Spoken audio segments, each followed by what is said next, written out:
اللہم صلی علی محمد وعلی آلہ وصحبہ وسلم۔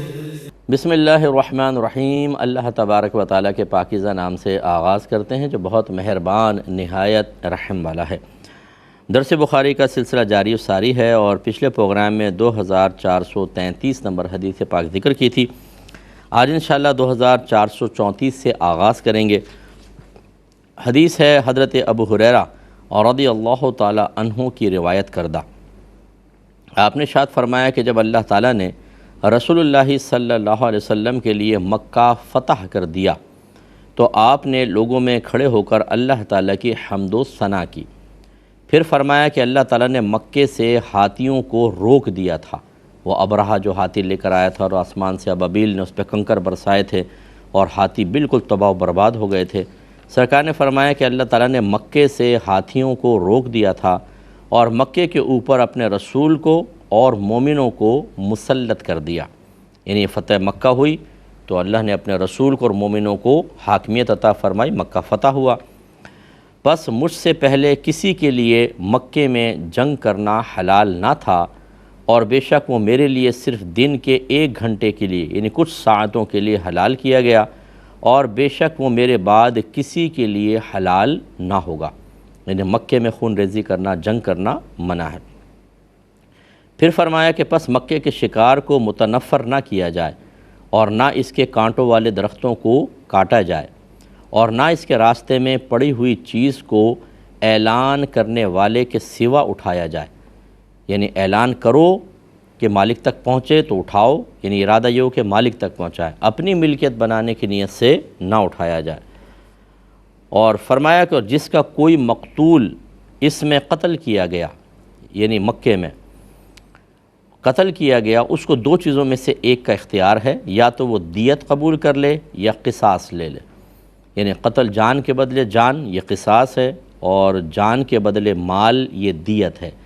تو اس کو 2 چیزوں کا اختیار ہے، مقتول کے ورثاء کو یا تو جو قاتل ہے اسی کو کہیں کہ نہیں اس کو مارنا ہی ہے تو یہ قصاص یہ حق حاصل ہے، اور اگر اس کے مقتول قاتل کی طرف سے یا اس کے رشتہ داروں کی طرف سے آفر قبول کر کے ڈیل کر لی جائے کہ چلیں اتنا میں پیسے دے دیں ہم قاتل کو معاف کرتے ہیں، جیسے آج کل ہوتی ہیں ڈیلز آپ دیکھیں، تو پھر یہ شرعاً بالکل جائز ہے۔ اور فرمایا کہ حضرت عباس رضی اللہ تعالیٰ عنہ نے کہا یا رسول اللہ اصغر خشک گھاس کا استثناء کر دیجئے کیونکہ ہم اس کو اپنی قبروں میں اور گھروں کی چھتوں میں رکھتے ہیں۔ تو یعنی پھر سرکار نے اس کا استثناء کیا، وہ لفظ نہیں ہے لیکن پچھلی حدیث آپ نے جیسے سنی ہے کہ نبی کریم نے اس کا استثناء فرما دیا۔ استثناء کا مطلب اسے اصل حکم سے خارج کر دیا کہ ٹھیک ہے وہ کاٹ سکتے ہو باقی نہیں۔ تو سرکار فرماتے ہیں پھر وہ راوی کہتے ہیں کہ پس یمن کے ایک شخص ابو شاہ کھڑے ہوئے اور انہوں نے عرض کی یا رسول اللہ یہ خطبہ میرے لیے لکھ دیجئے۔ تو رحمت کونین صلی اللہ علیہ وسلم نے فرمایا کہ اس کو ابو شاہ کے لیے لکھ دو۔ تو میں نے اوزاعی سے کہا، یہ راوی کہتے ہیں کہ میں نے اوزاعی سے کہا کہ ابو شاہ نے جو کہا تھا یا رسول اللہ اس کو میرے لیے لکھ دیں، اس کا کیا معنی ہے؟ انہوں نے بتایا اس سے مراد وہ خطبہ ہے جو انہوں نے نبی کریم صلی اللہ علیہ وسلم سے سنا تھا۔ یعنی پیچھے کے راوی جو ہوتے ہیں جیسے حضرت ابو ہریرہ سے پیچھے کسی نے سنا، پھر ان سے پیچھے ان کا یہ قول ذکر کر رہے ہیں کہ وہ آپس میں کہنے لگے کہ یہ ان کے کہنے کا مطلب کیا تھا کہ مجھے لکھ دیں۔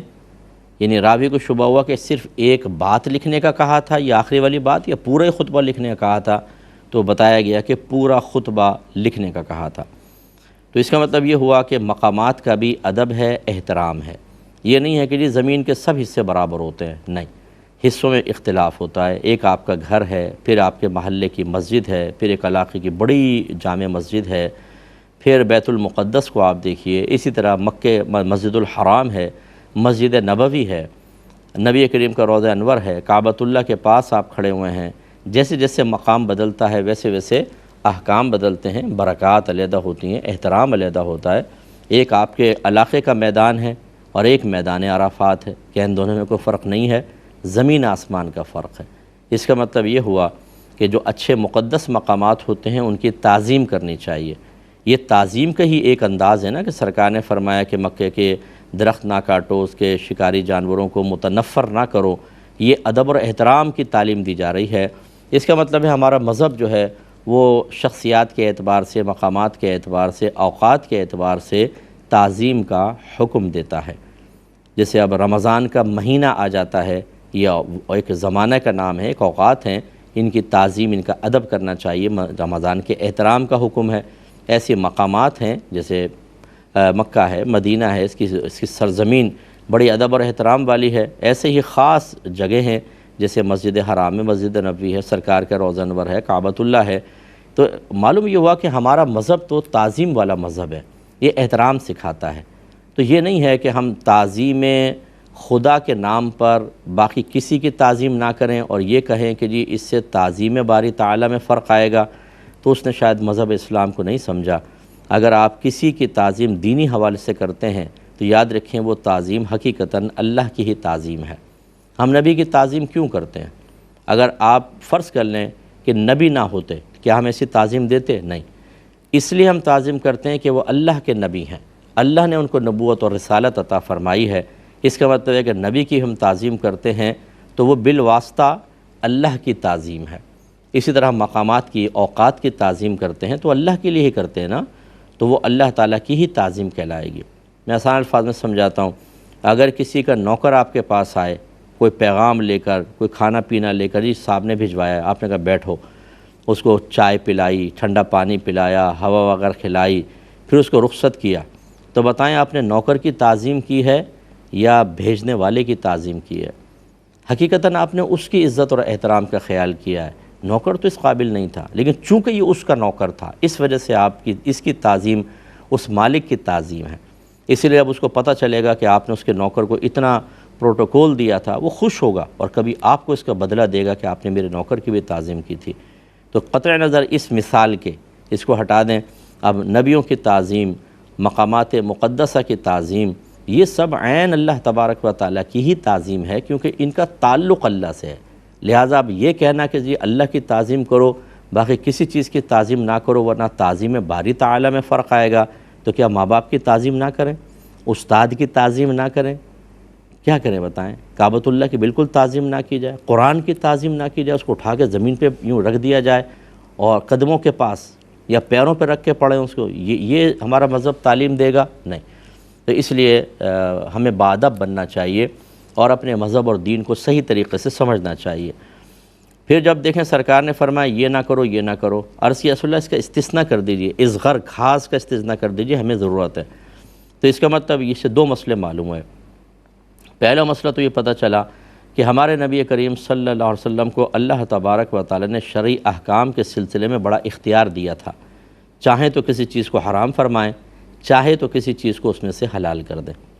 تو دیکھیں پہلے حرام فرمایا کہ یہ حرام ہے، لیکن جب ضرورت پیش کی گئی کہ یا رسول اللہ استثناء کر دیجیے، ہمیں ضرورت ہے، فرمایا چلو اب حرام نہیں ہے، ابھی تمہارے لیے حلال ہے۔ ایک لمحے کے اندر اس کو ان کے لیے حلت پیدا کر دی۔ اس کا مطلب یہ ہوا کہ ایک تو یہ نبی کریم کے اختیارات اس سے ثابت ہوئے، اور اس سے اگر دوسرا نتیجہ نکالا جائے تو یہ اصل میں ہمارے لیے، ہمارے سے مراد جو وارثان نبی ہیں، سرکار کی امت کے علماء، مجتہدین، یہ ان کے لیے ایک مطلب سمجھ لیجئے ایک اصول کی حیثیت رکھتا ہے، کیونکہ ہمارے ہاں اصول ہے کہ اگر کوئی چیز حرام ہے، ناجائز ہے، لیکن کوئی شخص سخت ضرورت میں مبتلا ہے اور اس ضرورت کی بنا پہ وہ حرام کا استعمال اس کے لیے ضروری ہو جائے، تو وقتی طور پر بقدر ضرورت اسے اس حرام کے استعمال کی اجازت دی جائے گی۔ جیسے الکحل یا اسپرٹ، یہ نجاست تھی، یہ منع کی تھیں، شراب کی سے کشید ہوتی ہیں، لیکن جب یہ الکحل دیکھیں آج کف سیرپس کے اندر ہوتا ہے، ایلوپیتھک کی دواؤں کے اندر، اور ہومیوپیتھک میں تو 99% دوائیوں کے اندر الکحل ملی ہوتی ہے، ایسی آج کل یہ پالش ہوتی ہیں دروازوں کے اوپر، اس میں اسپرٹ ملی ہوتی ہے، تو جب یہ ضرورت پیش آئی تو فقہاء نے اس کی اجازت مرحمت فرما دی۔ اسی طریقے سے اور تصویر جیسے ہے، لیکن بعض جگہ تصویر ضروری ہوتی ہے، اس کی اجازت مرحمت فرمائی، لیکن یہ عام آدمی نہیں کر سکتا۔ تو اس کا مطلب یہ ہوا کہ یہ مجتہدین یا بڑے مفتیان کرام یہ ضرورت کی بنا پر فتوے میں تبدیلی لا سکتے ہیں، بعض چیزیں جس کو شریعت نے منع کیا ان کو جائز بھی کر سکتے ہیں، لیکن اس کے اصول ہوتے ہیں، یہ نہیں کہ جس کو چاہیں کریں، ایسا نہیں ہوتا، اصول ہوتے ہیں، ان اصولوں کی روشنی میں ایسا پاسبل ہے۔ عوام کو بس میں یہ سمجھانا چاہتا ہوں کہ اگر کوئی بڑے عالم دین کسی چیز کے بارے میں کہتے ہیں کسی کو یہ تمہارے لیے جائز ہے، اور وہ واقعی مستند مفتی صاحب ہیں، آپ کے لیے جائز ہے، اب آپ نے کہا یار حدیث میں تو یہ آیا ہے، فلاں جگہ تو میں نے یہ پڑھا تھا، یہ میرے لیے جائز کہہ رہے ہیں، وہاں ناجائز ثابت ہو رہا ہے، کہ اب آپ کو سوچنے کی حاجت نہیں ہے، ان کو اجازت ہے اس چیز کی، کیونکہ انہوں نے ماحول دیکھا، آپ کی ضرورت کو دیکھا، اور اصول ان کو اجازت دے رہے ہیں کہ وہ آپ کو اس چیز کو جائز کہہ کر استعمال کی اجازت دے دیں، لہذا اب آپ کو بحث کرنے کی حاجت نہیں۔ خدا نخواستہ اگر وہ غلط کر رہے ہوتے تو وبال خود ان پر ہوگا، اس لیے اللہ نے فرمایا کہ فَاسْأَلُوا أَهْلَ الذِّكْرِ إِن كُنتُمْ لَا تَعْلَمُونَ، اگر تم نہیں جانتے تو اہل علم سے کویسچن کرو۔ اہل علم سے مراد وہی ہیں جو مسائل بتانے کی صلاحیت رکھتے ہوں، جو زمانے کی تبدیلی کے اعتبار سے مسائل کے اندر تبدیلی کیا پیدا ہوگی اس پر گہری نظر رکھتے ہوں۔ خود اللہ نے اجازت مرحمت فرمائی ہے، اور میں پہلے بھی مثالیں دے چکا ہوں، ایک مثال بس آپ کو میں دیتا ہوں۔ نبی کریم صلی اللہ علیہ وسلم نے ارشاد فرمایا صحابہ سے، اللہ کی بندیوں کو مسجد میں آنے سے مت روکو، یہ حکم ہے نبی کا کہ عورتیں مسجد میں آ کے نماز پڑھیں گی۔ زمانہ رسول میں یہ رہا، صدیق اکبر رضی اللہ تعالیٰ عنہ کے دور میں یہ رہا، لیکن جب دور عمر فاروق رضی اللہ تعالیٰ عنہ آیا، سرکار نے آپ نے فرمایا اب عورتیں مسجد میں نہیں آئیں گی، گھروں میں نماز پڑھیں۔ اب کہاں نبی کریم فرما رہے ہیں عورتوں کو مت روکو، عمر فاروق کہہ رہے ہیں گھروں میں نماز پڑھو، یعنی ہم روکیں گے، یہ بظاہر مخالفت نظر آئی آپ کو۔ عورتیں گئیں سیدہ عائشہ صدیقہ رضی اللہ تعالیٰ عنہ کے پاس کہ دیکھیں عمر فاروق ہمیں مسجد میں آنے سے روک رہے ہیں۔ اب سیدہ عائشہ جو مجتہدہ طیبہ طاہرہ ہیں، انہوں نے جواب کیا دیا؟ انہوں نے فرمایا اگر آج سرکار دنیا میں ظاہری طور پہ جلوہ افروز ہوتے اور جس طرح کی زینت اختیار کر کے عورتیں باہر نکل رہی ہیں آپ بھی ملاحظہ فرما لیتے تو یقیناً آپ بھی عورتوں کو مسجد میں آنے سے روک دیتے۔ یہ دیکھیں یہ ہے اجتہاد، کہ سیدہ عائشہ نے فرمایا کہ تم بظاہر نبی کریم کے قول کی مخالفت اس کو سمجھ رہے ہو، نہیں، یہ سرکار کے مزاج کی موافقت ہے۔ مزاج رسول یہ تھا کہ جب زمانہ بدلے گا تو حکم بھی بدلے گا، اس لیے ہم لوگوں سے کہتے ہیں کہ آپ ایسا نہ کریں۔ ایک تو عام عالم سے مسئلہ معلوم نہ کیا کریں جس کو پتہ ہی نہیں ہوتا مسائل کا، وہ کتاب سے پڑھے گا بتا دے گا آپ کو۔ بعض کو پتہ ہی نہیں ہوتا کہ تغیر زمانہ کے اعتبار سے کون سا مسئلہ تبدیل ہو چکا ہے، اور وہ بیچارے بیان کر رہے ہوتے ہیں اور قوم آزمائش میں پڑ رہی ہوتی ہے، پہلی چیز۔